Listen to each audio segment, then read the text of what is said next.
Wake up, wake up. It is Friday, February the 7th, the final Friday before the final Sunday of the NFL season. Super Bowl 59 is just around the corner. The Niners making huge news this morning, at least in my opinion. We'll talk about that. We'll talk about the Super Bowl. We'll talk about the NFL honors, the Hall of Fame, maybe some Warriors. Who knows what we may get to, but we get to it right now.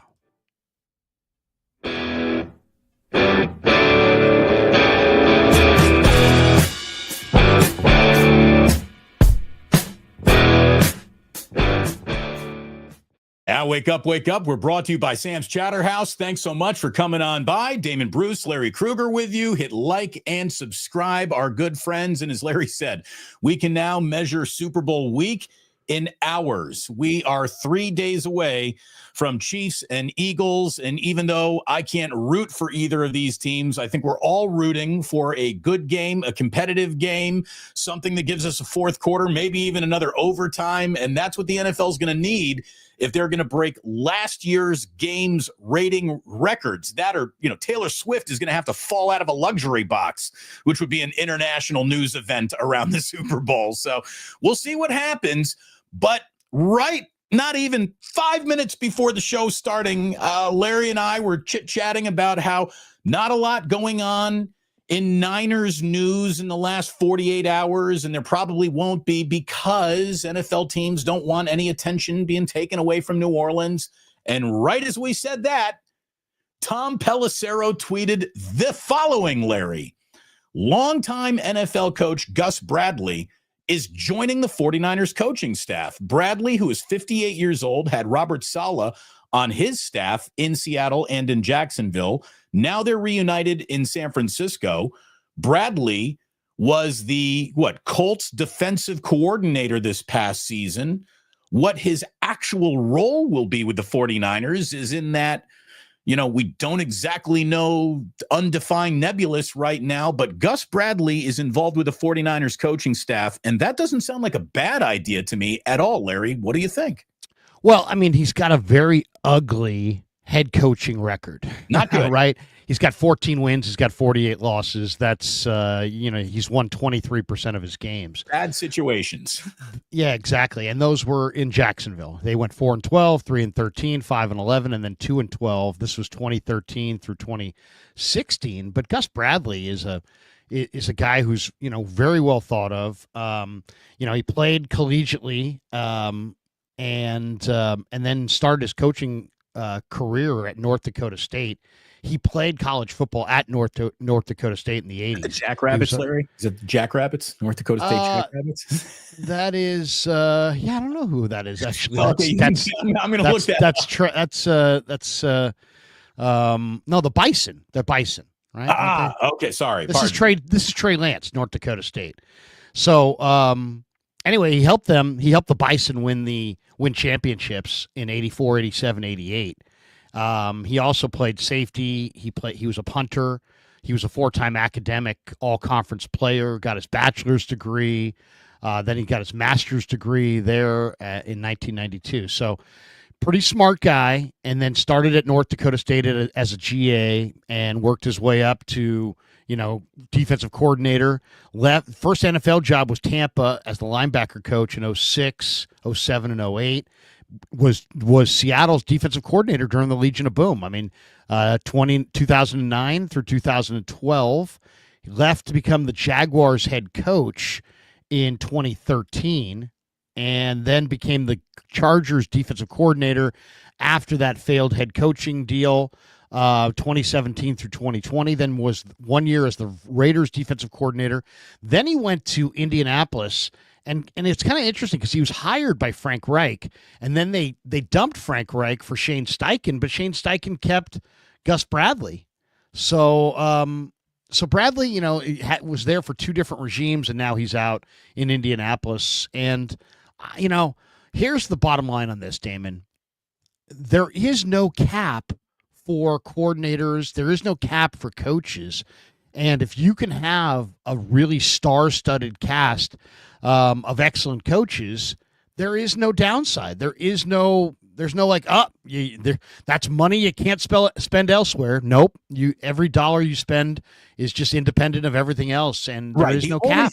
The only thing that I think you'd need to worry about would be the too many cooks in the kitchen scenario, but it doesn't feel like that's the operation that the 49ers run, that Kyle Shanahan has set up. There is one clear voice leading the conversation. It is Kyle's. And, the fact that Robert Saleh wanted to come back when he still had other head coaching opportunities, I think is a sign of a healthy coaching staff.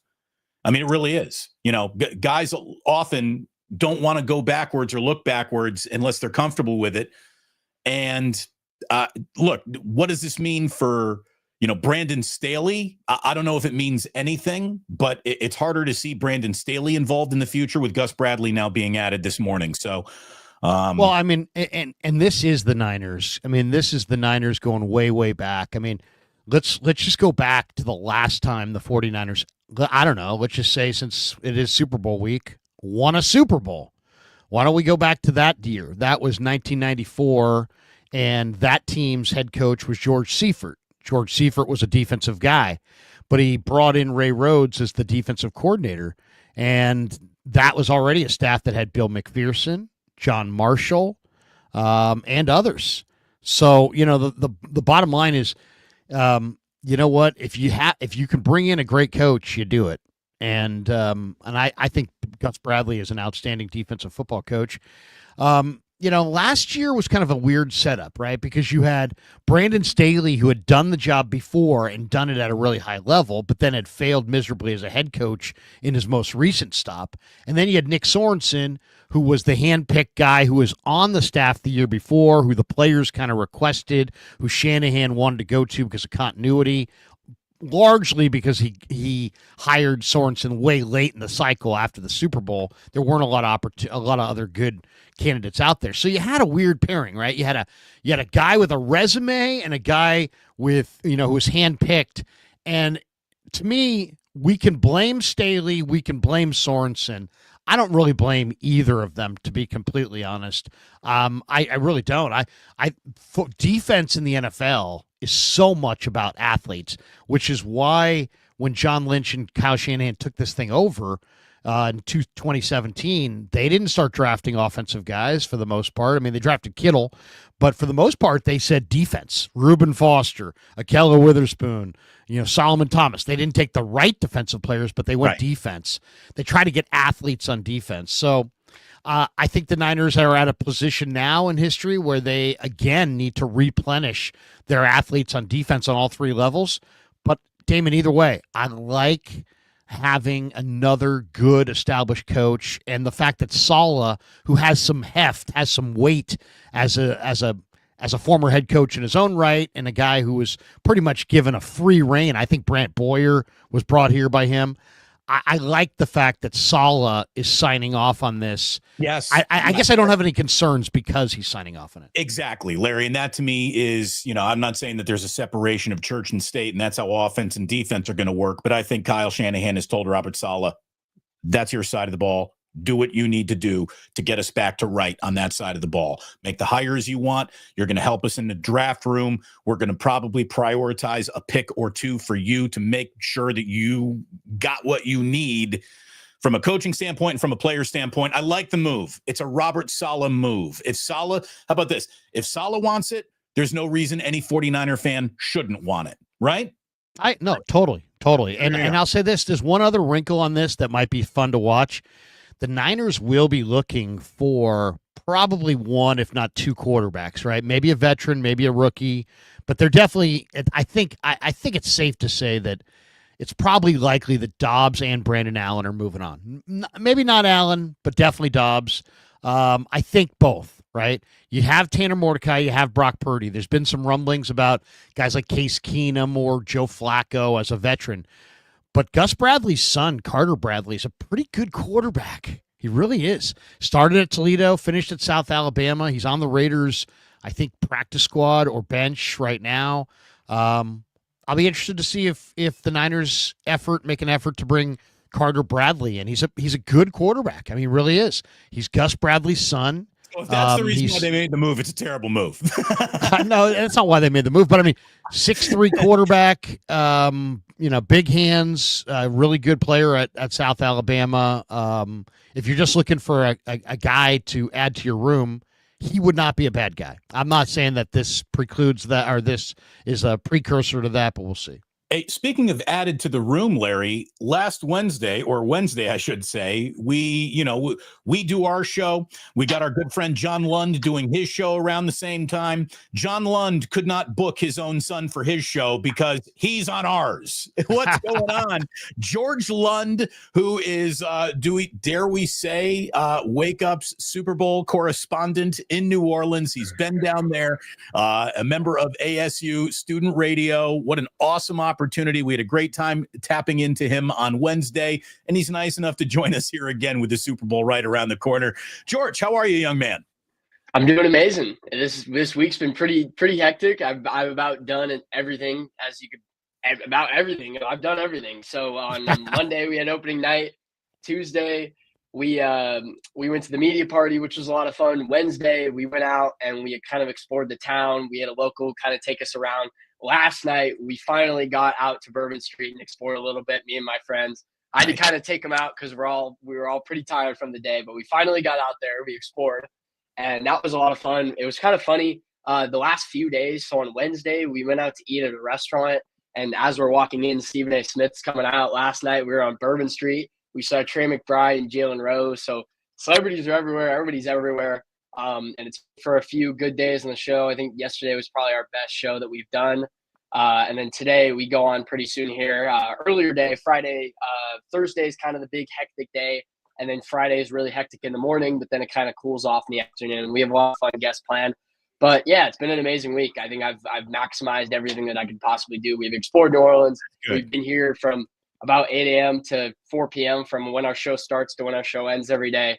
So yeah, it's been about as an amazing week as I could possibly have. That's awesome. Save the above ground cemetery tours for your next New Orleans trip. You got some fun to have. You got some partying to do. And again, I remember I was sitting in the bar with the carousel in it, and Paul McCartney walked through the lobby. And it's the biggest moment in time. Everybody stopped to watch Paul McCartney walk through.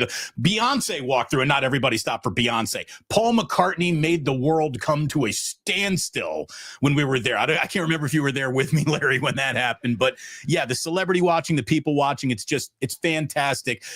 George, tell us a little bit about the buzz of the game as it's growing. What's the one talking point that more media members continue to bring up? They think, the reason why the game will break in one or two directions. Everyone sorts of, kinds of picks up a storyline. What do you think is the biggest storyline going into this game?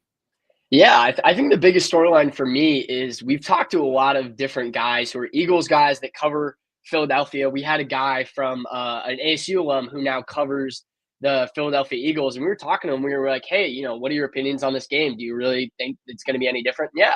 I think a lot of the guys, especially from Philadelphia, think that this team is a lot different than the team a few years ago.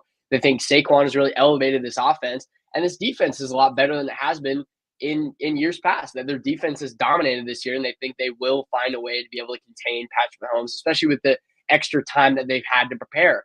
So I think a lot of people are really confident about the Eagles, and I think it's a really similar situation to a few years ago when, funny enough, when Patrick Mahomes was playing Tom Brady, and that you just can't. Some guys feel that you can't cheer against Patrick Mahomes. I will say that as much as similar to how you couldn't cheer against Tom Brady, you can't cheer against Patrick Mahomes. So I think a lot of people are also, they think the Eagles are the better team on paper. They think the Eagles should have the upper hand, but at the same time, it's really hard to cheer against Patrick Mahomes or root against Patrick Mahomes because they do just find ways to win football games, no matter what the scenario is, no matter how much the odds are stacked against them. And yeah, that's been a lot of the main talking points. And I think everyone's kind of funny enough, everybody's pretty Super Bowled out by the end of this week. I think I've heard about every different take that you can hear throughout the week, but it's made for a really fun week. And yeah, I was just downstairs right now, kind of exploring who's here. Every day it's been someone different. So yesterday was a really hectic day, but then probably today was the first day that I've seen Jameis Winston, Drew Brees, a few guys like that around the lot. So yeah. Jameis Winston, by the way, has been driving people around New Orleans while singing to them. I don't know if you saw I any have seen footage some of of that. those videos. That is He's had awesome. elite. And that guy's incredible. I'll say this, man. I think something happened last night that is going to dramatically affect Sunday and Super Bowl Sunday, and that is Patrick Mahomes finished behind Jared Goff in the MVP voting. Patrick Mahomes is the Michael Jordan of the NFL. He's he might be the second best player of all time. He's only won 2 MVPs. He's the best quarterback in the NFL. His team had an incredible year. And yet, Josh Allen wins the MVP. Lamar finished second. Barkley finished third. Joe Burrow finished fourth. Goff finished fifth. Mahomes finished sixth with a gaudy record. I just think that he's going to use that for what it is, which is just pure motivation. You say I'm not the best. Well, you know what? Super Bowl Sunday's 2 days from now, and I think I'm going to go out there and show everybody I am the best. If I were the Eagles, I would not be feeling very good right now. Let me ask you, though, who do you like in this game, George? Because I'm looking at some numbers from Spags or from Warren Sharp on Spags. Spags, Super Bowl 23, or 2023 Super Bowl, Spags versus the number 1 run offense of the Niners, and he held them to 3.6 yards per carry. The Niners' longest run was 11 yards. Go back 2 years ago against the Eagles, Spags against the number 1 run offense that Philly brought in. He held them to 2.6 yards per carry, and their top running back to 16 yards total on 7 rushes. He's so good at taking away your run game. Is he the wild card factor? Is Spags going to be the difference between these two teams? Are the Chiefs going to win because of Spagnuolo? I think they will, and I think if there's any chance that they will win, it will be because of their run defense. They haven't really passed the ball that well in the playoffs. Jalen Hurts has torched, Saquon has torched every defense on the ground, and that's really where their offense starts. If they can establish the running game, it opens up everything else across the field. And I think in the past few years, they've done that really well. And last year, I remember thinking the Niners were unstoppable. I didn't think anybody could beat them. But we see year after year that the Chiefs ended up coming up with a game plan to be able to prevent what these teams use so well against other teams. And I think that's going to be the key to success is, can they stop Saquon Barkley? Can they keep Jalen Hurts from escaping the pocket? I think that's 100% will be the game plan for them, is stopping them on the run and forcing Jalen Hurts to throw the ball. And in the past few years, they've done that really well. Like I keep saying, I remember watching the game last year, and I think there's no way the Niners can lose this game. They're so much more talented. The stars of this team, I think Patrick Mahomes, his time is up. Not his time is up necessarily, but I thought that they would have their number last year, and they just didn't. And I think that's a similar situation this year. But it's just so hard to root. It's so hard to root against the talent that the Eagles have. Patrick Mahomes is just he's so good at winning football games. However that may be, 150 passing, whatever it is, he does anything to win. So I really don't know who I have in this matchup just yet. I think I really do have to think about it a little more. I think it's a situation where it's like you look at Brady and you say you can't root against Brady. I just can't root against Mahomes. I've spent all week trying to talk myself into the Eagles, and the fact that I haven't talked myself into the Eagles yet means I'm picking the Chiefs. I think we're going to get a really early indicator. Like, what are you watching early on to see how this game might finish? If the Eagles' offensive line is literally blowing the backs out of the Chiefs' defensive line early in this game, if Barkley is around 35, 40 rushing yards at the end of the first quarter and he's on track for a 100-yard day, maybe it's the Eagles. But unless I think he's eating big chunks of yards early and you're looking at a physically dominating Eagles offensive line just throughout the entire day, I don't think it's going to happen. You brought up those Warren Sharp stats, Larry. Those are the same stats that I saw that absolutely sold me. The Chiefs just are going to figure this out. Spagnuolo is going to figure this out. I think the most important coach in the game outside of Spagnuolo is Vic Fangio. Well, this is what really made me like the Chiefs. Patrick Mahomes, in his career against Vic Fangio, is 8-0, whether it be Fangio head coach or Fangio the coordinator. Vic Fangio, as a defensive coordinator, has never walked off the field with a win against Patrick Mahomes. And I just don't see that starting in a Super Bowl. if the name of the book that we were reading about this era had to be titled something, it's going to be titled The Patrick Mahomes Era. It really is. And I don't think the Patrick Mahomes era ends with him losing that chance to three-peat first team ever. So I think it is in the stars. It might be in the referees' plans, tinfoil hat, put it on if you want to. I'm leaning Chiefs. I have to. I don't want to. I think I have to, though. It's tough because we've all watched so much football, and it's like it almost doesn't matter what level we're talking about. The team that runs the ball and stops the run typically wins, right?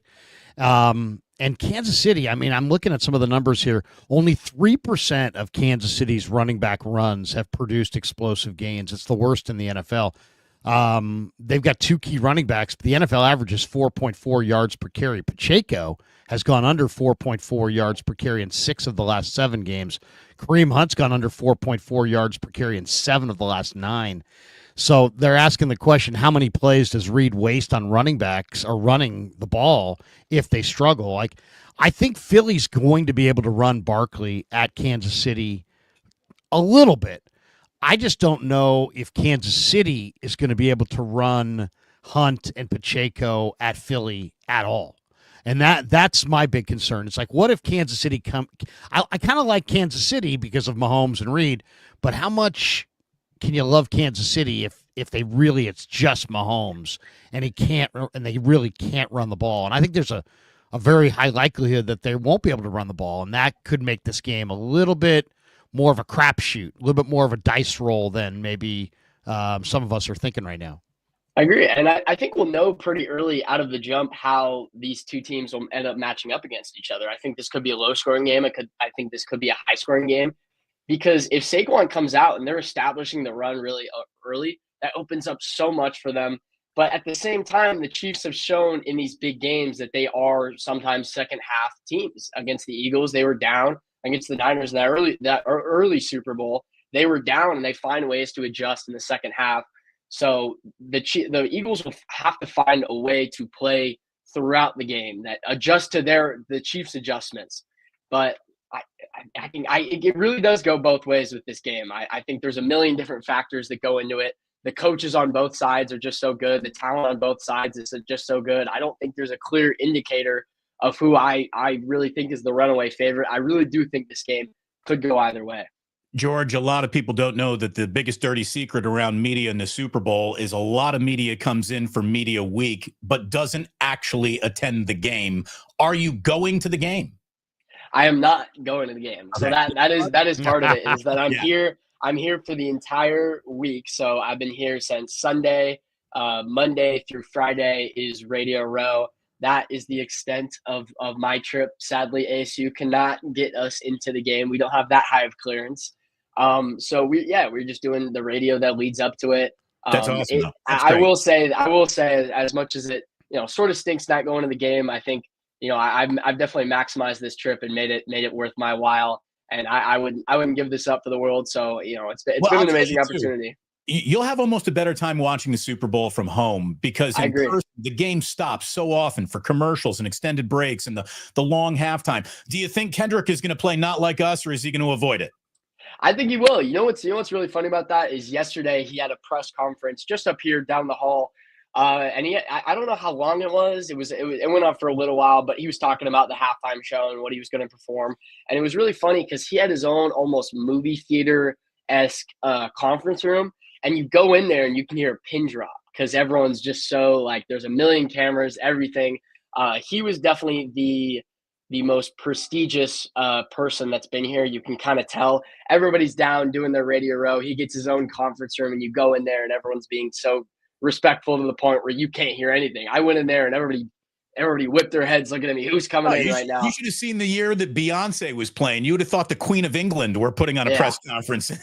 Yeah, but I think he will. They were kind of asking him about it, and he was kind of avoiding what he wanted to talk to. But I think I saw some things that he might play that, and I think it'll make for a really good show. He's a performer at the end of the day, and from what he seemed at the press conferences, that he really plans to make this really extraordinary. So I'm excited for it. We actually asked some guys some questions about it and what they thought, and they thought it was going to be really good. We were asking some dudes kind of anti-questions, so we're asking them, who would be your least favorite halftime show performer. We got some good answers out throughout the week. How much buzz has there been around the quarter, around media or Radio Row and the media people about all this NBA headlines? The Jimmy Butler trade, the obviously the Luka Doncic trade. I mean, the NBA trade deadline probably got more attention than it would normally get because it went up against the Super Bowl and you had all the Super Bowl media all gathered together. But what kind of buzz? I mean, how much NBA was being talked down on Radio Row? A whole lot, actually. So me and a lot of my buddies that I do it with, they're a lot more NBA guys than they are NFL guys. I like to say I'm a bit of a mixed bag. I'm a big baseball guy, and nobody really wants to talk baseball around this time of year. But a ton. I honestly think that it sort of took over Radio Row in a way. I walked past a lot of booths. A lot of the guys that are here, we've talked NBA with them. Our Blaze Radio included, we've talked a whole lot of NBA. I mean, the trade deadline finished just yesterday, and this was maybe the biggest in terms of just quantity and quality trade deadline that I've been a part of in my entire life. So we had to do a whole lot of talking about the trade deadline, where certain teams line up, where they look for the future, what certain teams' direction is. So we talked a lot of Warriors, we talked a lot of Jimmy Butler, we talked a whole lot of Lakers, a lot of Mark Williams, a lot of Luka Doncic. So it's honestly taken over Radio Row in a way. There's been a lot more talk than you would think, given that the biggest game of the year is on Sunday. So it really has done a whole lot. It's almost turnabout as fair play. We've seen the NFL basically stage a hostile takeover of Christmas, which used to be the NBA's day. Now you got the NBA going with almost a hostile takeover of Radio Row and Super Bowl buzz with all this deadline news. So maybe turnabout is fair play. So, George, look, man, it was great talking to you. Great getting to know you here. Have a wonderful trip, remainder of your trip. Have a really good time tonight. Blow it out on Bourbon and Frenchman Street tonight. And then, just get to that airport a good hour earlier than you normally would, because getting out of New Orleans airport after Super Bowl is a freaking disaster. So good luck with that. I agree. We have a connection flight in Houston, so it's going to make for a long night. But I'll make sure I make it there. Definitely going to sleep on the plane. That's what my dad's been telling me. Good advice. What's the highlight? What was the highlight of the week in your mind? Oh man. Maybe Bourbon Street last night. I will say that it was just a weird experience just walking the streets. I mean, yes, we went on Sunday, but it just wasn't anything like it was last night. I will say that they definitely have it really, really secured. That's probably the most police and military I've ever seen on a street. But it made for a fun week. It's probably the most insane and fun people watching that you could possibly do, just in terms of the people that are hanging around the street, celebrities that we've seen around. I will say the media party was a huge highlight of the week. They really do the media party really, really well. I don't know what I was expecting, but I wasn't expecting it to be on the river with 5 different live performances. And I mean, I would say the highlight is just walking around. I mean, just walking around and just walking past all these celebrities and NFL players and just being like, whoa, these are actually people, and they're not just on my TV all the time. So I could talk about a million different highlights of the week. I mean, Radio Row would just be at number one. I know that's a pretty broad thing, but just the whole thing. I hope you got some French Quarter balcony titties. There were the balconies were definitely an interesting part. People throwing stuff, calling us, and we're like, "Oh, what is get some going beads? on?" You get some beads. Yeah. Some Mardi Gras beads. If you even peek up, somebody's like throwing a bead at you. There you go. George, good to see you, man. Safe travels back from New Orleans, and you are officially media. You're in. You popped your cherry. You're media now. Seriously, I need you to go up to your friends and talk about how, you know what, we're getting screwed. Blaze Radio is screwing us, and then you won't be a full media person until you've complained about getting screwed. You won't be a full media member until you've been laid off. Then you'll officially be in the media when you get thrown out of the media. Now you're media. Yeah. George, good stuff, man. Have a safe trip back. Thanks again, man. Thank you. Appreciate you guys. Yep. Take care, George Lund checking in from the Big Easy, the site of Super Bowl 59. Oh, that's great. Oh, what That's a week it's been for that kid. I'm excited for him and awesome. Let's get back into the game. Because to me this game is really I think this game is really riveting because you've got a team going for 3 in a row that's kind of limping towards the finish line. They don't quite seem like they got the same swagger, and yet you know what? They've got a lot of confidence because they've been on top. We also have some props that we could probably advise people on. I definitely have some strong feelings on the props, and some of the numbers that I've seen this year or seen this week are pretty good as far as guys to take a look at in these prop bets. One guy that I really like in the props is Travis Kelce. Now I know a lot of people are like, Travis Kelce has been shut down, so on and so forth. But Travis Kelce's yards after catch has declined for 3 straight years, right? It's a career low 3.8 this year. But he's still a major key target. He was targeted 23.4% target rate. Fangio's defense forces a lot of short throws.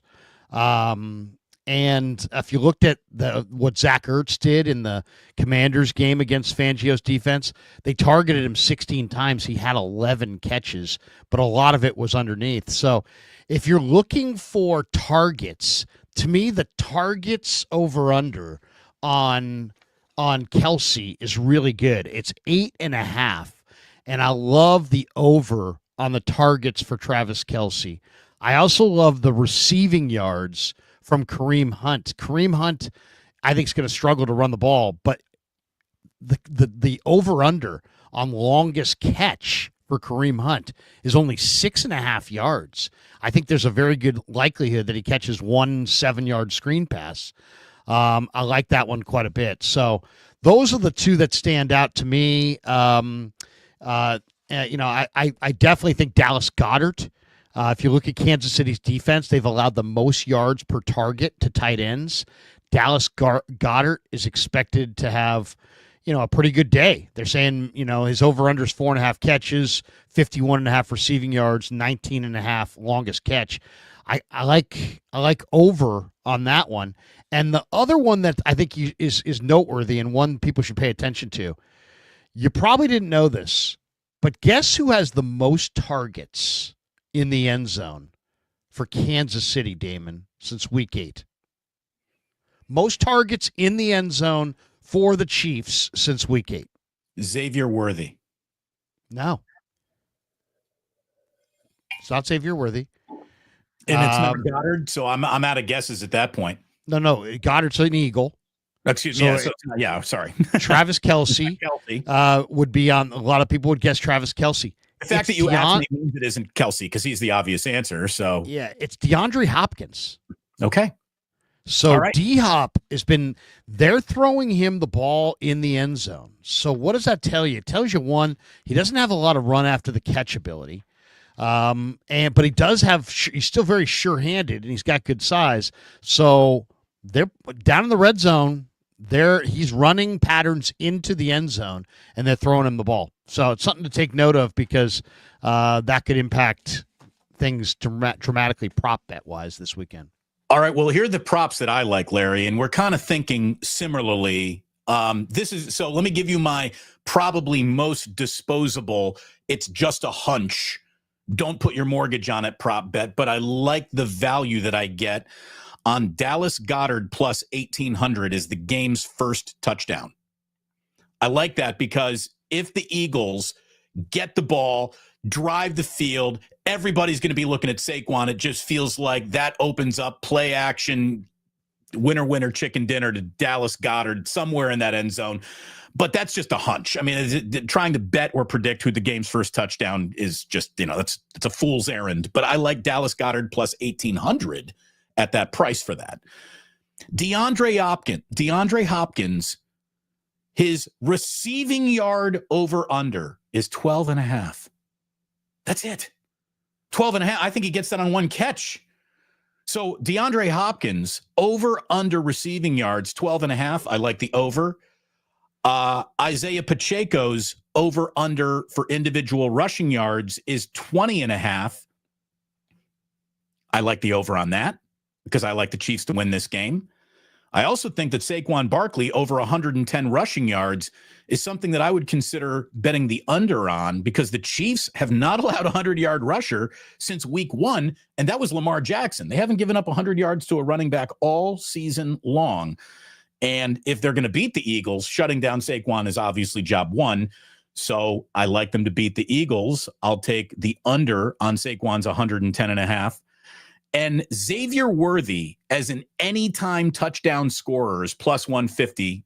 That feels like money in the bank because they give Xavier a lot of red zone touches in terms of running with the ball, end arounds, pop passes. So I think I like that too. Those are the props that I like in this game. The other one's a good one is the Saquon Barkley under on the receptions and on the receiving yards. He's topped only 2.5 catches just once since week 12, only 5 times all season. His 10.3 target share is ranked 13th among all running backs in the league. The under on receptions is risky if Philly is winding up playing catch up because they'll probably be throwing the ball. But if you like Philly to play this game with a lead or if it's close, they don't throw the ball to Saquon, and I think a lot of people really feel like they do because if you look at the number for the receptions and for yards, they're pretty high. So the numbers say that really in the last couple months the Eagles don't throw the ball that much to Saquon Barkley. So that might be one that you might want to go under on what Saquon Barkley as a receiver. So I want to bring up this comment from Sean Brennan, who says Spags will do what he does best, which is take away what you do best. They're going to sell out against the run. Expect McDuffie to lock down Brown. Hurts and Smith will have to beat them. And I agree with that. And Larry, you snuck it in while we were talking to George Lund. I want to come back to it because to me, it's the fact that made me stop trying to convince myself the Eagles were going to win this game. And look, the Eagles could still win this game. They're a very good football team. They're well-rounded. I like them a lot. What you had to say, what Warren Sharp shared, Spagnuolo against the 49ers' number 1 rated rushing defense or offense in the Super Bowl destroyed the 49ers running game. He did that against Philadelphia back in 2022. He takes running games and reduces them to you have to abandon them, basically. And the fact that Mahomes is a perfect 8-0 against Fangio, that just to me, that's all I needed to know. That's all I needed to know. Really looking at this game, Larry, I got to make a prediction. It's Chiefs minus 1.5 just about everywhere. I think it's Chiefs 31, Eagles 24. I like the Chiefs to win the game. I like the Chiefs to cover. I like the over to hit. And that's the way I will be betting this game. I think it's Chiefs. I think it's Mahomes stamping his rightful place in the conversation of greatest of all time, just a handful of seasons into his career. And it really is. I think at the end of this weekend, the who's your greatest quarterback of all time conversation gets a little smaller. Like, maybe John Elway's harder to find in that conversation because Patrick Mahomes has replaced him. And now it's really Tom and Joe and Patrick instead of Tom and Joe and John. I don't think John was there. There were people yesterday arguing that Eli Manning has better numbers than John Elway. And he got slighted yesterday. John Elway's not number 2, definitely not number 3. I mean, look at it this way: he's definitely not far away from it. I mean, he's a top 5 quarterback, I think, of all time. John Elway. I don't know about that. From a physical prototype and specimen. Remember, this is a guy whose success was taken away from him because Dan Reeves was running Sammy Winder 35 times a game when he had John Elway as a quarterback. I mean, it was. John Elway single-handedly lost Super Bowl 24. He was atrocious. It was all on him. He was terrible. He fired balls into the turf. He fired balls into the air. The only 2 Super Bowls he won were in the twilight of his career on the strength when he got a running game. Davis. He finally got Terrell Davis. Yeah, but dude, Elway was He's great. He's great. He's a great player, but I'm just saying he's not the third best quarterback of all time, in my opinion. And the people who wanted to argue for Eli Manning yesterday were busting out all kinds of look at him compared to John Elway stats. I'll say this though. Maybe one of the things that I think one of the things to watch in this game is Jalen Hurts against Spags defense. Can Spags force Hurts to hold the ball? It's interesting because you look at Philadelphia, and against them, they've given up against their offensive line, which is sixth best in pass blocking. They still have had the number 2 highest pressure rate generated against them. So the last time Hurts played Spags, 2023, Hurts was sacked 5 times. He threw a pick, and he had no passing touchdowns. So, the one thing about this game that's interesting to me is that I don't think Kansas City's as good as the team that was against Philadelphia 2 years ago. Their defense might be a little bit better, but I think their offense is definitely worse. And then I think the Eagles' defense is definitely better than it was, but I think their offense is definitely worse despite the fact they have Saquon Barkley. So they have Saquon Barkley, but if you look at the Eagles' offensive numbers 2 years ago compared to their offensive numbers this year, I think it's safe to say that they had a better overall offense and that they were going better offensively 2 years ago. So we'll see. We'll see if Saquon is the difference or not. You mentioned Xavier Worthy. His stock has been going up. His target percentage last 5 games, 29%, 27%, 24%, 25%, 28%. 62% of his receiving yards are coming after the catch, though. The Eagles are giving up just 3.9 yards after the catch to wide receivers, third best in the league. So, if the Eagles can shut down Xavier Worthy after the catch, that will be a huge factor in this game because he's really good after the catch. I had Joe Fortenbaugh join me yesterday, and I asked Joe what his favorite bet of this Super Bowl was from a prop standpoint. And I'm looking for the damn number and the odds, but he really liked Trent McDuffie anytime quarterback sack. The guy's got a corner. He likes a corner to sack the quarterback.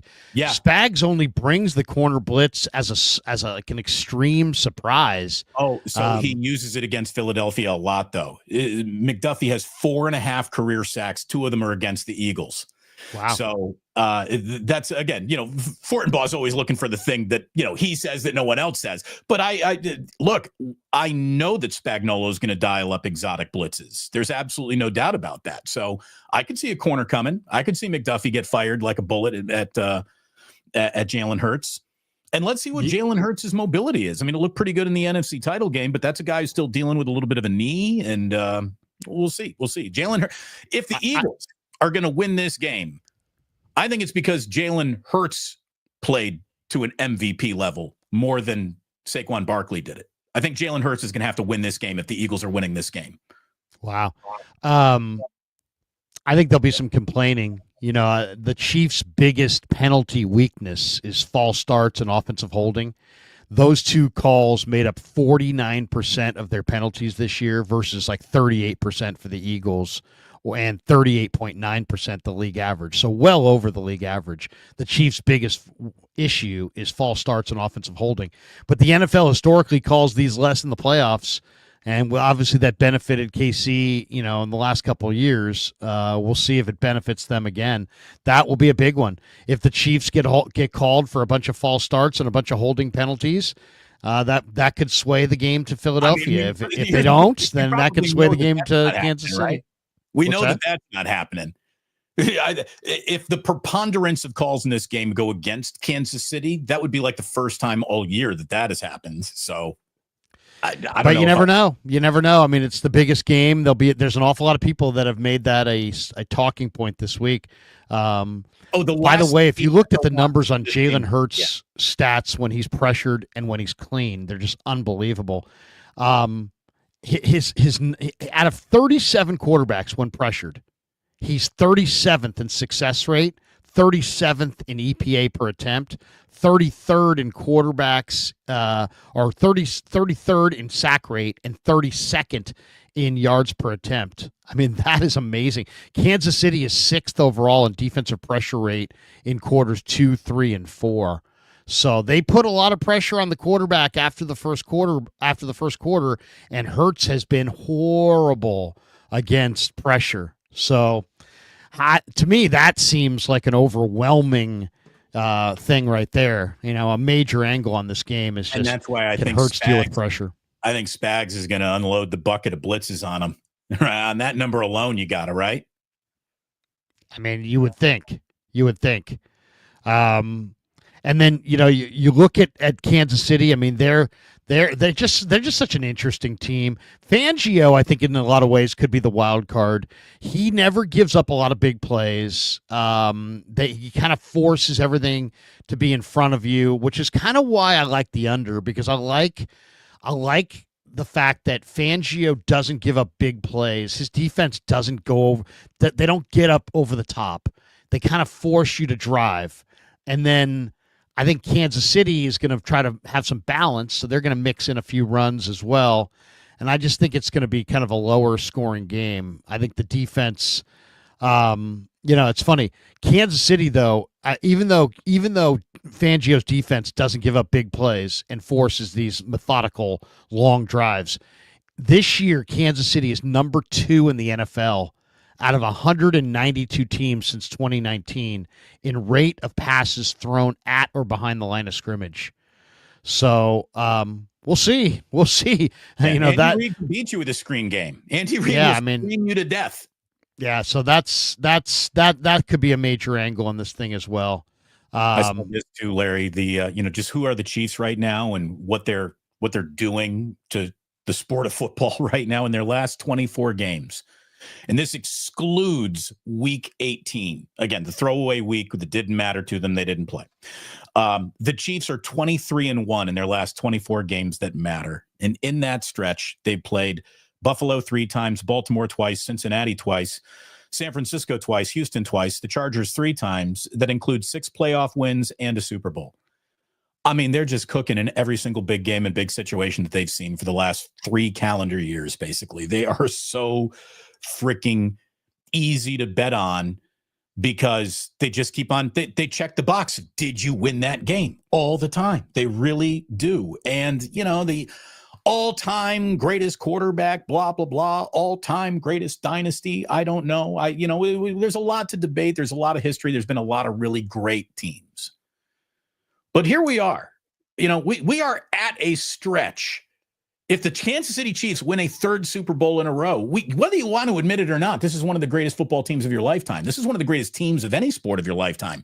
A three-peat when it comes to the NBA is almost like a prerequisite for a dynasty. A three-peat in basketball is what you need to be even considered among the best. It's the one incomplete of the Warriors dynasty, unfortunately. They never three-peated. They got 4, but they never three-peated on the way to those 4. So, okay. Hockey basically does not matter. We don't track who wins anything. Just does not matter. Baseball 3 in a row. It's happened. What, the Yankees did it? Larry, did the Yankees do it 3 in a row? Yankees won in 96, 98, 99, and 2000. So I guess they won 98, 99, 2000. Okay. It's happened in baseball. It's never happened in football. And that is the ultimate. We're the first team ever. It's the greatest 3-year run in team sports history for the Chiefs. At least that's the argument Chiefs fans will be making. And it'd be hard to tell them that they're wrong if they do this. So, and in that run, I don't even know. Remember, in that run of 3 in a row, there were 4 AFC title game appearances before that.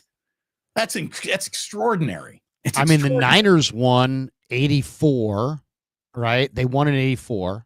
Mm-hmm. They lost in 85 to the Bears, which was one of the epic teams of all time. Mm-hmm. The 86 Giants, one of the epic teams of all time. 87, the Niners went 14-2 and got upset, but they were the best team in the regular season. 88, they won it all. 89, they won it all. And 90, they came one fumble away from going back to the Super Bowl.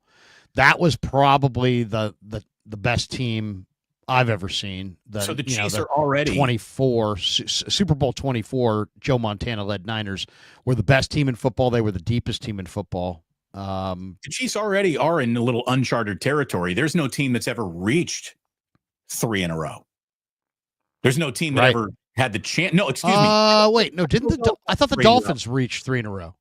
They might have, but they did not win the first two. No. There's never been a team to step up to that first tee of the Super Bowl with 3 in a row available to them on their drive. This is so we're already in a little bit of uncharted territory with Mahomes and the Chiefs and Andy Reid. And again, are we a little sick of them? Is there some fatigue there? Sure. But at least make me sick of something that is legitimately great. And not that anyone is going to feel better about losing Super Bowls, but maybe a Niner fan will find the Super Bowl losses to the Kansas City Chiefs just a tiny bit more digestible if they really do pull this off. Kind of an interesting thing if you look at 2 factors. One, the surface. It's an artificial surface. They're more and more rare. The Eagles this year, 5-0 on the turf. And they're giving up an NFL low 11.6 points per game on the turf, which is a faster surface. So that's interesting. That could be advantage Eagles. The other thing that could be advantage Eagles is that the Eagles run a lot of 11 personnel, right? They 3 wide receivers. They've gone to it in the playoffs 81% of the time. The Chiefs' defense has struggled against 3 wide receivers. In fact, Kansas City's defense is 29th in EPA per pass and 24th in yards per carry since week 9. So they've struggled against 3 wides. That could be a major advantage. Now, I'm looking at the run defense splits against 11 personnel, and it's pretty staggering for Kansas City. Against 2 tight end sets, they're number 3 in yards per carry. They're number 7 in EPA. But against 11 personnel, 3 wide receivers, they're 24th in yards per carry and 12th in EPA. Philly's using 11 personnel, as I said, 81% of the snaps in the postseason in quarters 1, 2, and 3. And Saquon Barkley is gaining 6.9 yards per carry out of 11 personnel. Put that in comparison or put that in perspective, he averages 5.2 a carry out of 12 personnel, which is 2 tight ends. 2 tights. 6.9 out of 3 wides. So that right there is interesting. If Philly gets to 3 wides, they may be able to run Barkley with some success at Kansas City. And if they get into a 3 wide deal, Kansas City that does not have L'Jarius Sneed anymore. He's in Tennessee now. They do have McDuffie, and they do have some outstanding defensive backs, and they're really well coached. But 29th in EPA per pass, 24th in yards per carry. So if you have a good 3 wide receiver offense, it sounds like you can bother Kansas City, and Philadelphia does. So that might be an angle to look for. Do you think A.J. Brown's the leading receiver in this game? That's an interesting one, too. I actually kind of think the guy to bet in this game is the other guy, Devontae Smith. Smith, yeah. That was another Warren Sharp. Warren Sharp has a ton of great information on his site this week. Larry, I think Warren Sharp is becoming my favorite go-to NFL interesting, actually matters factoid producer. So here's the Devontae Smith stuff that he has. Here's what he got on Devontae Smith. Devontae Smith is in position to succeed in the slot against the Chiefs in this game. Versus the Chiefs, Devontae Smith is lined up, has games of 7 catches for 100 yards and 6 catches for 99 yards, and he's out-targeted A.J. Brown in both of the games against Kansas City. Devontae Smith played 46% from the slot with Brown and Dallas Goedert healthy. 52% of the catches by wide receivers against Kansas City come via the slot. A.J. gets the attention, but will Devontae be the key? That's the question he's asking. I kind of think that the Devontae Smith over on receptions, targets, and yards is probably the way to go if you're gonna bet wide receivers in this game. Don't bet AJ Brown. Bet Devontae. I mean, based on these numbers, at least. Speaking of numbers, will this game break viewership records? Last year's Chiefs win over the 49ers was the most watched Super Bowl of all time. That had the sexy brand of the Chiefs being the team of the moment, one of the all-time brands of the 49ers in the Super Bowl, all the interest that comes with them.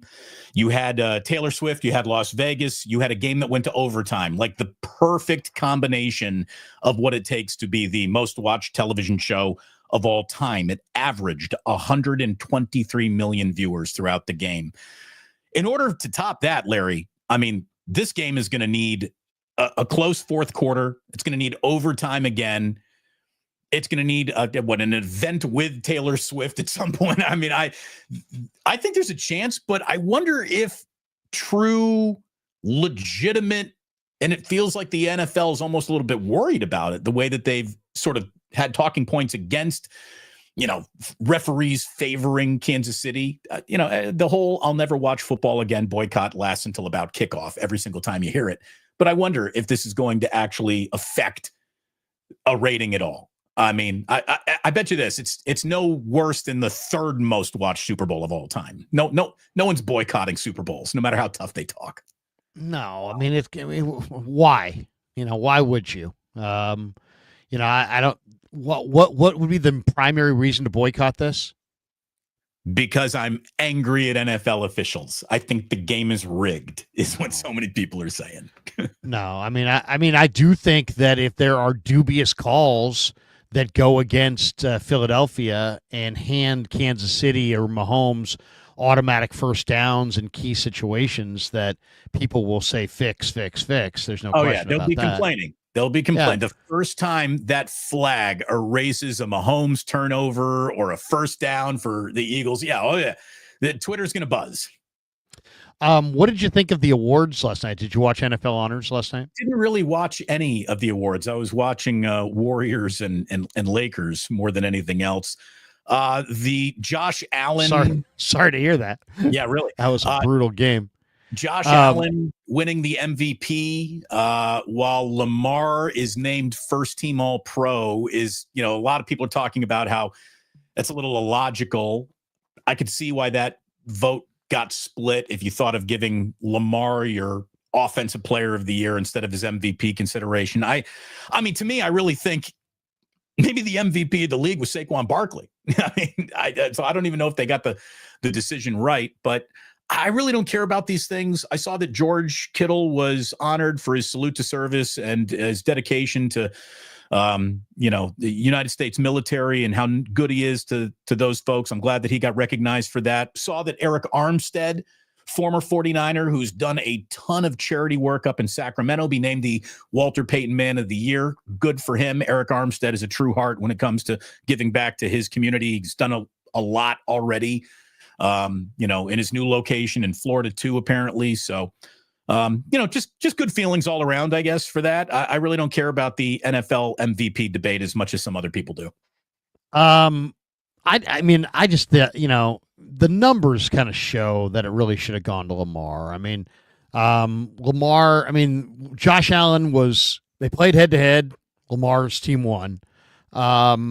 Josh Allen was better record-wise, 13-4 to 12-5, and he had 12 rushing touchdowns to only 4 for Lamar. But completion percentage, Lamar; passing yards, Lamar; passing yards per attempt, Lamar; passing yards per game, Lamar; passing touchdowns, Lamar, 41 to 28; interceptions, Lamar. QB rating, Lamar; rushing attempts, Lamar; rushing yards, Lamar; rushing yards per attempt, Lamar. I mean, he outplayed Josh Allen statistically, and they gave it to Josh Allen. I don't really care, but that to me is what stood out to me. The other one, I felt like Zach Bond got screwed. I mean, the Eagles were great. He came out of nowhere. He had 110 solo tackles. He had 177 total tackles, 3.5 sacks, 3 fumble recoveries, 2 interceptions, and it goes to Patrick Surtain. I mean, I don't know. I don't know about that. I think I would have given. I think I would have given. Patrick Surtain. I think I would have given Zach Bond the Defensive Player of the Year. I also think Jamar Chase probably has a pretty good, argument that he should have gotten Offensive Player of the Year. I know Barkley won it, but man, I mean, you look at Chase had historic Triple Crown season. He had 127 catches. He had 1,708 receiving yards. He had 17 touchdowns. He was the best in all these categories. How do you get better than the best in all those categories? Coach of the Year, Vikings, Kevin O'Connell. No argument there. Offensive Rookie of the Year, Jaden Daniels. No argument there. Defensive Rookie of the Year, Jared Verse. No argument there. Joe Burrow for the Comeback Player of the Year award, I guess. He was fantastic for sure. Snoop Dogg was horrible last night, though he did have one great line. He goes, I've been a football fan for a long, long time. He said, I remember when the Cowboys were good. He goes, I remember back when the Chiefs were bad. He said, and I remember, what was it? Bill Belichick's girlfriend wasn't even born yet. Oh, when he dropped that one. And that was epic. That was epic. So now, was Bill there with his girlfriend? Was he? Yes. Yes. Yeah, he was sitting in the first row. So that was unbelievable. And she is very, very young.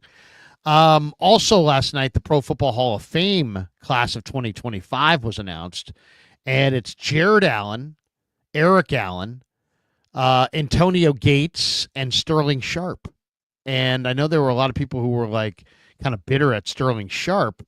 They're the first brothers, by the way, to be inducted into the Pro Football Hall of Fame. A lot of people thought it was going to be guys in the Hall of Peyton and Fame. What are Eli. you talking about? There's a lot of black guys in the Hall of Fame. Yeah, that's good. That's funny.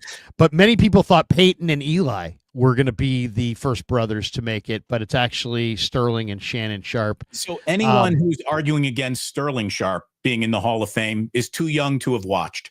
Because before that guy got hurt, he legitimately was one of the best wide receivers you've ever seen in your entire life. I mean, he was awesome. I mean, it's for Shannon Sharp to say, I'm in the Hall of Fame and I'm not even the best player in my family. What a great line that was. That's not him being, humble. The humble guy or the bigger guy or what. That's the truth. That is the truth. Shannon Sharp was not the best player in his family. Sterling Sharp was better than Shannon Sharp. I can remember Sterling Sharp playing at LSU playing at South Carolina against LSU in some of those SEC games back in the day, and he was spectacular. Sterling Sharp was spectacular, and he just got hurt, and that's it. Now, some people say he only played 6 years in the NFL, and some people think that's too of a time, but I'll say this: I'd rather have Larry, Patrick Willis. Dead, by the way, I don't know what happened, but your video just cut off, and it happened at the wrong time because literally on my other computer over here, I am waiting for fish tickets at the Bill Graham, and it is almost my turn, which means I have to pay full attention now to Ticketmaster for just a minute. Tickets are sold out now. Come back soon. Fuck. I've already seen that show. Larry, it shouldn't be hard for me to get fish tickets in my hometown. This is a home game for me. Why do you want to see a band that you've just already seen 3 times? 4. I've been to I've been almost, I don't know what the count is. We're approaching 200 something shows here, Larry. Why? Because I like them. But why? It's never the but same. I mean, show. I like. There's lots of people that I like, and I go see them, and I would go see them in concert once or twice. But why this Grateful Dead type thing? Because they never play the same show twice. They never really play the same song the same way twice. It's again, I can't explain it. Fish is a drug that unless you started doing it, you don't. There's no reason for you to get into it now. There's just leave me alone with my fish problems. But fuck, man, I can't believe that I got. I mean, damn it. Let's hit a couple of these supers before we jet. Fuji Simeon says, condolences to the McCaskey family and Bears fans. Virginia McCaskey died. She was 102 or 103. Okay. And now let me just tell you. Don't speak ill of the dead. Bye, Virginia. Don't. Bye. It's just not. It's not becoming. Okay. Joseph Ernberg, another. What would you say you do here? Hire the Gus Bradley. Doesn't like Gus Bradley. Joseph Ernberg. Brock Purdy will not win any Super Bowl. O-line will always be bad, and he's too weak and aggressive. Dry 4 seasons coming up. Either no playoffs or first-round losses. All right, Joseph. Why would you even root for them? Why don't you go root for another team if you think the Niners are just perma-fucked with every single Joseph? I mean, and it's like, dude, are you willing to stand on that? Are you will? I mean, what do you just made this big boasting statement that the Niners will not go to the playoffs. So what if they do? Then what? What are you going to do? What are you going to do then? You going to give up your fandom? Are you going to admit you don't know shit about football? What exactly would you do after you say, you know what? No playoffs, first round losses. What happens if they go to the playoffs next year and they win in the first round? Then what? You going to take the whole thing back? Or are you just going to be hyper negative and try to find something? Well, yeah, they won this, but they won't win. You know, you're starting to sound like the Lockhorns. Clarence Beeks, member for 32 months. Can both teams lose? He's hoping. He's hoping for both teams to lose. You know, the other guy that I thought kind of got screwed on the Hall of Fame is Kuechly, Luke Kuechly. I mean, come on, seriously. Luke Kuechly is an awesome, awesome player. And why people forget, I mean, Patrick Willis is in the Hall of Fame, and Luke Kuechly's not in the Hall of Fame. Patrick Willis had a shortened career. Patrick Willis, I think, only played like 6 or 7 years. Luke Kuechly is one of the greatest linebackers in NFL history. He was the Defensive Player of the Year in 2013. He was the Rookie of the Year.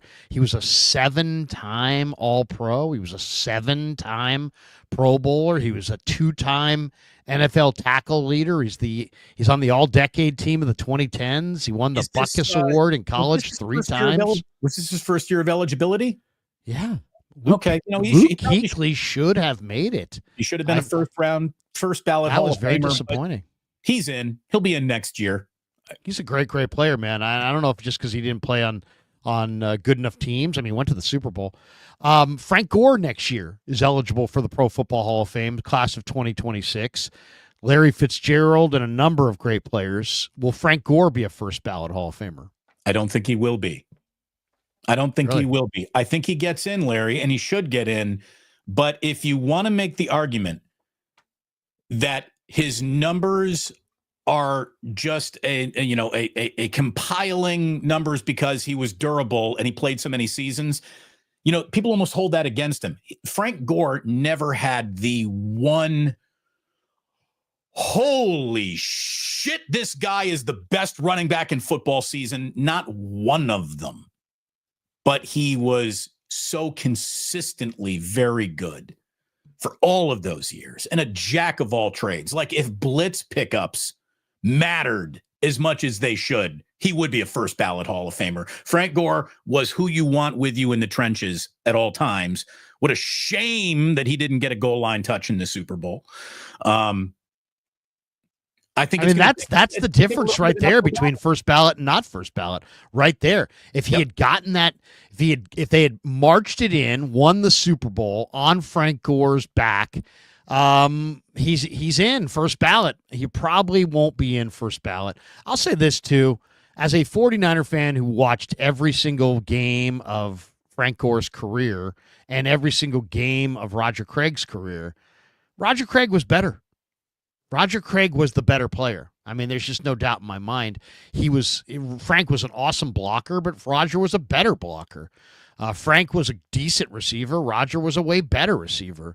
Roger was a better player on better teams and has lesser numbers than he should have had because he played so long with Jerry Rice, and Jerry needed the ball. And Roger was a really easygoing guy who didn't need the ball. He just was all about the W. So Rodgers' numbers have been suppressed by playing with Jerry Rice, and there's only one football. I love Frank Gore, and he's tremendous, and he tore both Achilles or both ACLs before he ever got to the NFL, and still played forever. I mean, it's just he's truly an amazing physical specimen. I used to joke with Gary Radnich all the time. Frank Gore's a better human being than us, and he used to just always be like, "No, how could you say that?" I just meant that this guy's. I mean, how many guys can tear their ACL in college in both legs and then go on and have any NFL career, let alone the kind of career that he had? Years or whatever. Unbelievable. Yeah. I mean, could you imagine if you bought a car that it had been in like a major accident or two major accidents in like the first 5,000 miles, and you got that car to run to like 210,000 miles? That would be like almost unheard of.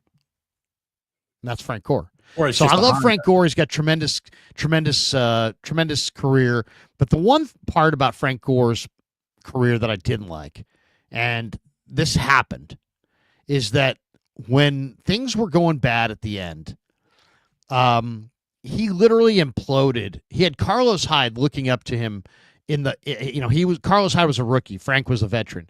And literally with Carlos Hyde standing right there in the postgame, an insecure Frank Gore said, "Yeah, well, he got all the easy carries and I got all the hard carries." And it was true.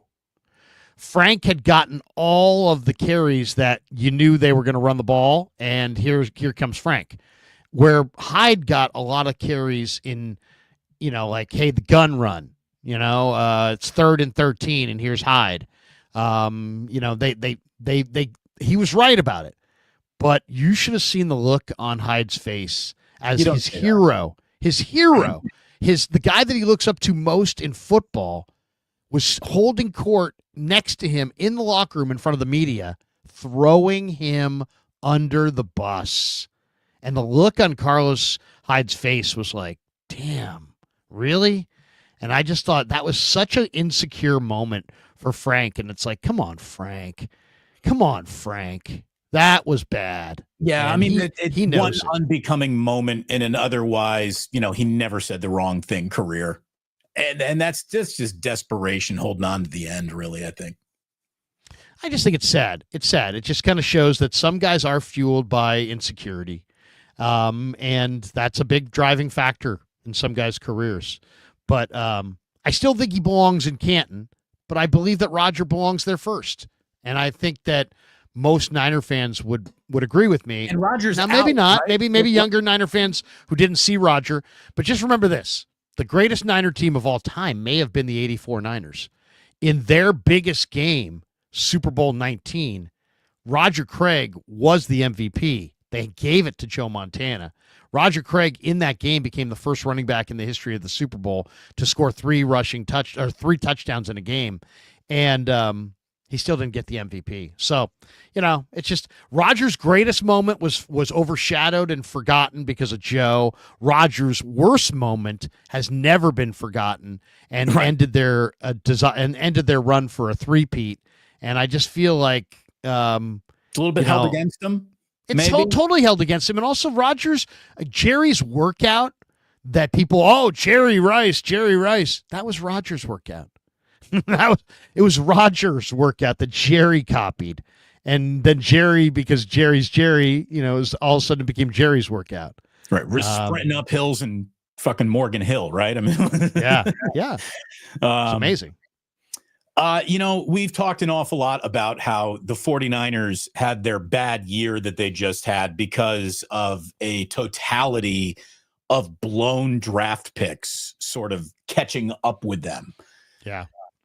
This happens to other teams in other sports. And because today, Larry, now that we've had the NBA trade deadline come and go, it's buyout season. Ben Simmons is going to be bought out by the Brooklyn Nets. He's already, I think, going to talk to the Clippers. He's going to talk to the Cavaliers. Bruce Brown, I think they're saying maybe comes to the Warriors. Yeah, there's some interesting names that maybe will be added to the Warriors here. I really don't know. But I thought this was really interesting because you and I have talked so much about how blowing draft picks will set you back or at least prevent you from going where you hope to go. And let me talk about blowing draft picks, but Sixers style. Between 2014 and 2017, the Sixers drafted 2 players with the first overall pick and then 2 other players with the third pick.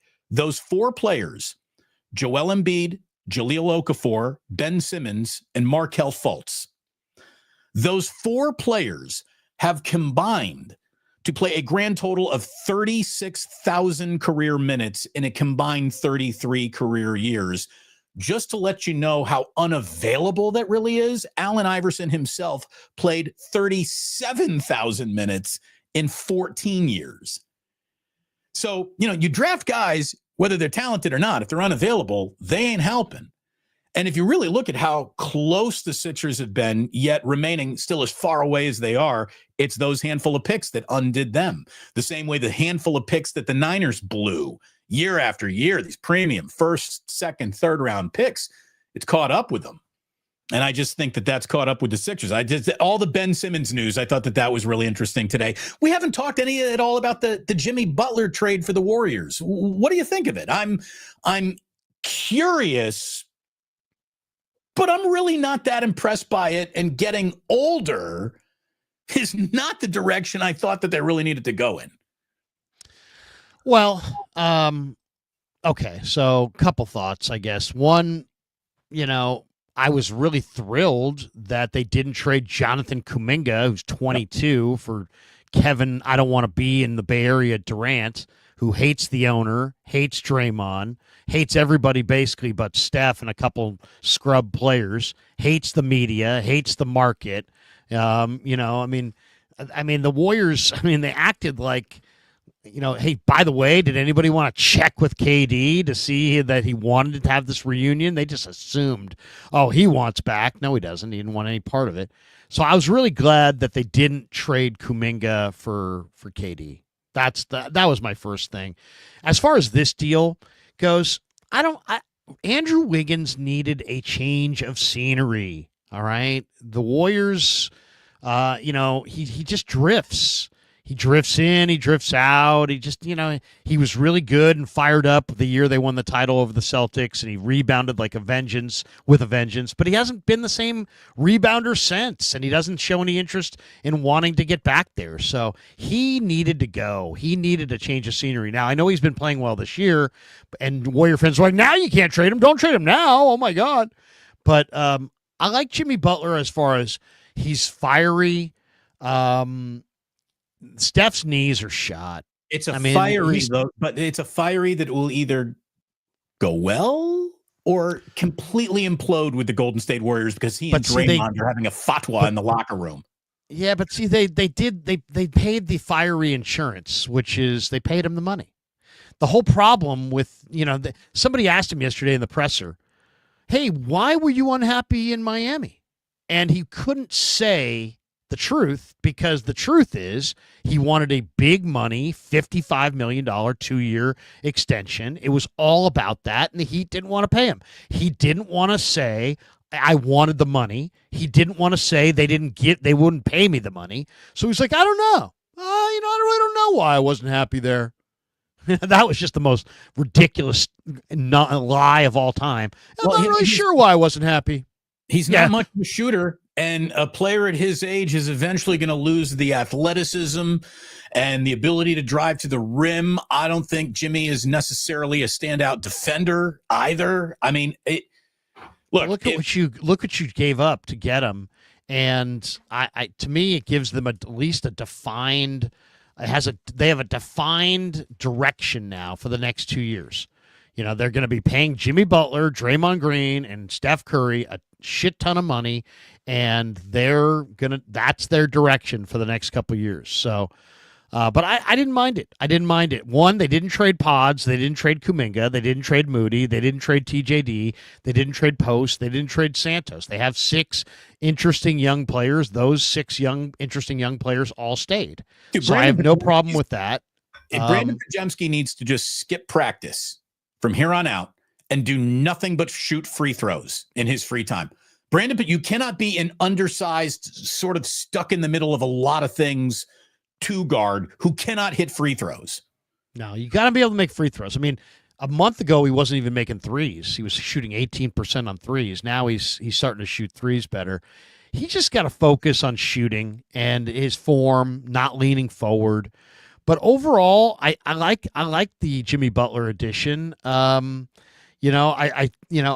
of all, you're getting Jimmy Butler and you're getting him motivated and happy.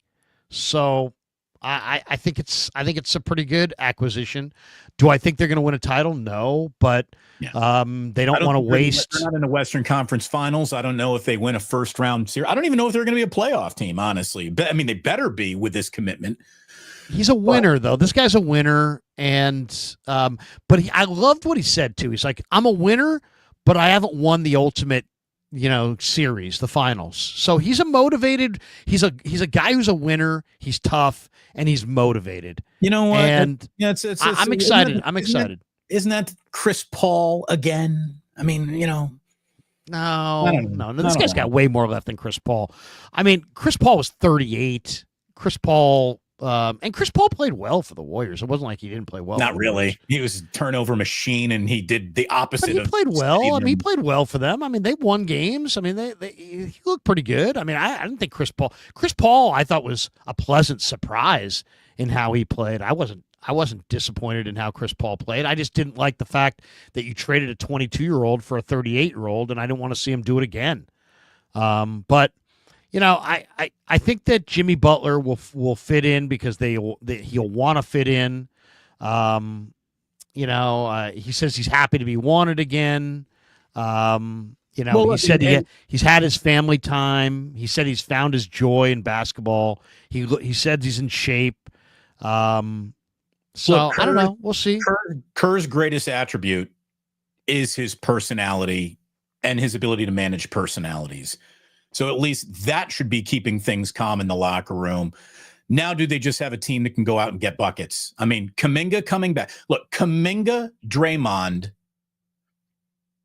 Look at it. For this team to really be a contender, Buddy Hield is going to have to turn into Klay Thompson here. And I don't know if that's going to happen. I don't know. To me, it feels like they're still kind of stuck in the middle, but with an older, more expensive player who might not really be worth the difference in the price point of Jimmy Butler to Andrew Wiggins anymore. I don't know. I don't know about this one. I don't like Wiggins. Wiggins just drifted. I didn't like Wiggins either. I didn't like Wiggins either. Wiggins, just played with so little fire. I mean, this year, 17 points a game, 37% for three. This year, he looked good, but where was he last year? I mean, where was he? If the Warriors needed a dog, they did get a dog in Jimmy Butler. Maybe that dog attitude will carry them. What I want to see, Kuminga coming back and getting 40 damn minutes a night. Oh, I'm so sick of the people ripping Kuminga too. It's like, it's just there's so many people out there who are just absolutely tearing up Kuminga. It's like, dude, he moved away from his parents at like 14. He joined the NBA at 19. He had lived in Africa. To say that he didn't have he had some challenges to try to transition to being a pro athlete. Has it been totally smooth? No. But guess what? He's gotten better and better. His shot has gotten better. He's still I just didn't want to see them move him. And now I don't know. Will they pay him? I don't know if they're going to pay him, but I'd like to see them pay him. I mean, we'll see. Once again, I said it 5 minutes ago. Steph's knees are shot and he's just dangling by a thread. They can't really, I don't know what else they could do. They waited an awful long time. They couldn't wait any longer. I guess it was smart that they didn't wait any longer, but I think this is going to be much ado about nothing, to be completely honest. I think they're going to be competitive. I think they'll be a little different team. They'll be a little fiery, but I still see second round checkout. Fuji said it's going to be a lean season for Bay Area sports until the 49ers start up again with their schedule.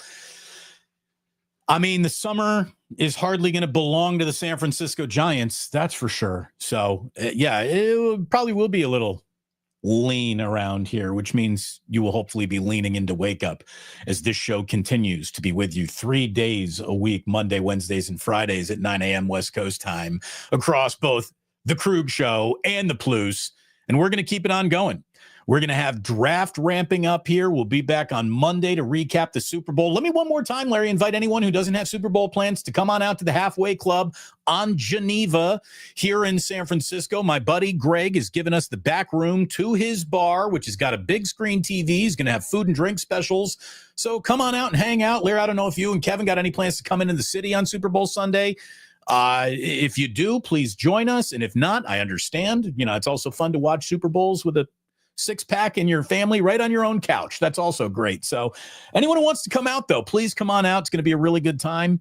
And it will be an interesting offseason for the 49ers. There's no doubt about that. No doubt. No doubt. Don't know what our plans are on Super Bowl Sunday. I'm definitely doing a Super Bowl post-game show. And we're going to give away a Ricky Pearsall jersey in the post-game show. But no plans yet, but we'll have to kind of see what the family wants to do on Super Bowl Sunday. But that's going to do it for us. I'm going to go live in about 15 minutes or so, about 10 minutes or so with Chase Sr. As he makes his way back in a car from New Orleans back to Houston. So we'll have Chase via his vehicle. He will not be driving, I was told. He will be riding along. So that's coming up. And then I'm filming a segment for the Marty Lurie documentary later this morning. Larry, so I've got the same guy coming to my house on Tuesday. I have been booked for the Marty Lurie documentary. He's going to be here any minute. I'm looking forward to that, too. Anything that tells the world about what a great guy Marty Lurie is all right by me. So yeah, there you go. And then I'm going to be doing a couple more videos today. One on some of these Warren Sharp statistical angles. Tonight, Niners Nightly on KMBR at 6:00.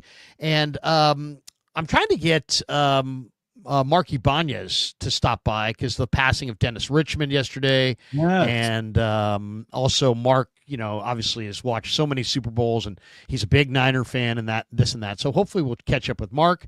But that's going to do it for us today. Thanks to Sam's Chowder House. Check out Sam's Chowder House. They're in Half Moon Bay. You will not be disappointed by Sam's Chowder House. Go in there, check it out. You'll love it. Have some cioppino, have some lobster rolls, enjoy sit on the patio. There it is right there. The wonderful Sam's Chowder House, great smelling. Go say hi to all the people down there. Get some outstanding seafood. And then thanks to all of you guys in the chat. And that's going to do it for us today. And hopefully, thanks to George Lund for joining us from New Orleans. Yeah, too. Thanks to George for jumping in, man. George, we got great affinity for John, and his son is always welcome here. And I love what I his like enthusiasm. is that he wants to be a broadcaster, and he's getting into broadcasting as a broadcaster. He is not a promoted weekend board op now in like afternoon drive. Like he's actually trying to do it the right way, and I like that an awful lot. Look at you. That does it for us. Have a great day, everybody. Thanks. Get out there and watch the Super Bowl and have some chips, some dip. You know, I'm Trent Baalke, so I got a flat belly. I don't do a lot of chips. I don't do a lot of dip. But you know what? I'm no longer in Jacksonville, and I may chip it and dip it this weekend, Damon. I'm thinking about chipping and dipping and ripping. You know what I'm saying? You know, when I think about the Philadelphia Eagles, I think cheesesteaks. I'm not going to eat a cheesesteak because we keep it vegetarian. And when I think of Kansas City, I think barbecue. I'm also not going to eat any barbecue because me and Tate, we keep it vegetarian, which is why maybe we're going to go to a meat cheese, get a little minestrone. It's a nice little vegetable. It's all vegetables in the minestrone. And then I like the breadsticks too. Or I'll go ahead and I'll get a pie and I'll leave all the meat off of it. It's just going to be sauce and cheese and me and Tate and the Super Bowl. And it'd be lovely, but keep it vegetarian, everyone. You know, I'm going there, and screw your veggie. I'm going with those lemon pepper wings. I'm getting them atomic. I'm going to say I want them Barbieri hot.